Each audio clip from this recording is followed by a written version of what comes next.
No, you can roll on it. All right, guys, you can see right here on the active target, those are all suspended crappies out in front of the boat. These would be shooting directly underneath the boat in traditional, you know, sonar and down scan. And you can see the GPS track we're on. So when I aim this arrow on the top, I can swing it at various places with the trolling motor and show where there's various fish in the water column. And as it swings around and starts pointing over this way, you'll see some over there. And that's why I'm not worried too much about following that, because once we look through here, there's fish all over. So I'm just gonna throw out, let it go down to the bottom, or not the bottom, but as you can see, they're up six to 8 feet below the surface. So I'm counting it down, basically a 10 count, and just barely start retrieving it back. And I already got one, just like that. And that's why we do that. But I don't have to stare at that now like I might have to do if I was fishing for individual fish. I'm not. I'm fishing around a whole school of fish, and it's more fun to just pay attention to the fishing and not necessarily the graph. So I don't have to stand here and stare at this all day like I might do if I was fishing for an individual smallmouth or, you know, something fun like that. If you're fishing for a muskie, you would use that tool, that active target or live sonar, forward-facing sonar, whatever you want to call it. You would use that tool a lot different. But in this scenario, I've got schools of fish. I've already determined basically where they are. The only thing I'll use it to do is if we quit getting bites, like, oh, I had that one and lost him. If I quit getting bites, then we'll use it again to go relocate them. But I suspect for the remainder of this afternoon, now that the weather is stabilized, that these fish won't go anywhere. And you can see how suspended, all of them are suspended between 6 and 8 feet all through the water column right there.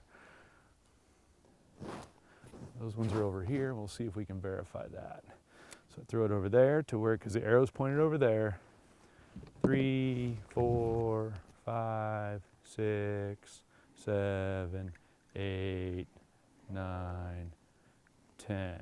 And now I'll just start really slowly retrieving it back. And I'm not even worried about keeping it in the sonar beam. I know it's basically around some fish, and I know they're biting.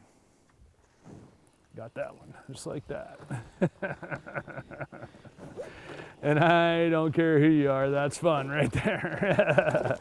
It's just a simple crappie bite, and sometimes that's the most fun a guy can have fishing, is to just go out and catch a whole pile of fish. And we already have some fish that we'll eat. These aren't as big as we'd want to for dinner, but I love these things. They're kind of a frankenfish. You can see I smashed that hook already. I did that with a 5-pound mudfish. But at any rate, we're gonna see if we can catch some of these. That's pretty fun. Dude, I think you can put any sort of a little 16th-ounce jig and that's what I got. That little power swimmer would be good too. I have a 2-inch power swimmer. It would also be good. I just had to put a new leader on and everything. That's not a crappie either. Oh, maybe it is, yeah. I thought maybe that one was a bass. Well, he jumped, I thought it was a bass. Yeah, it came up and jumped, and you don't generally have crappies that do that, and you can see how far away from the boat he was, and they are choking this thing, dude, every one of them. I mean, it's just choking it. And I think I made a good bait call. If you notice, I got a really natural color and kind of a perchy color, and the reason I have that is because this water's clear, for one. We know there's perch and bluegills in here, for two.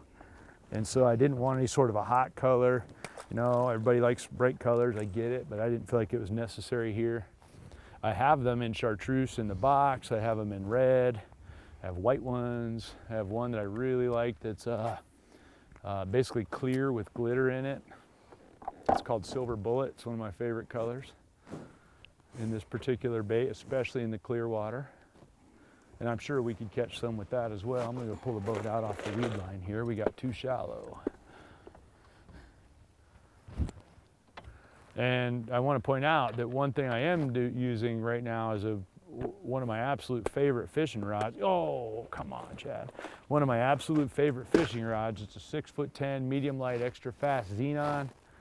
Got the Abu Garcia MG Extreme. It's a couple-year-old reel at this point, but man, it's one of my favorites of all time. I've got 8-pound Berkley X9 braid, and then I've got a 6-pound Trillium 100% fluorocarbon leader and a 16th ounce 1 3/4 inch power switch.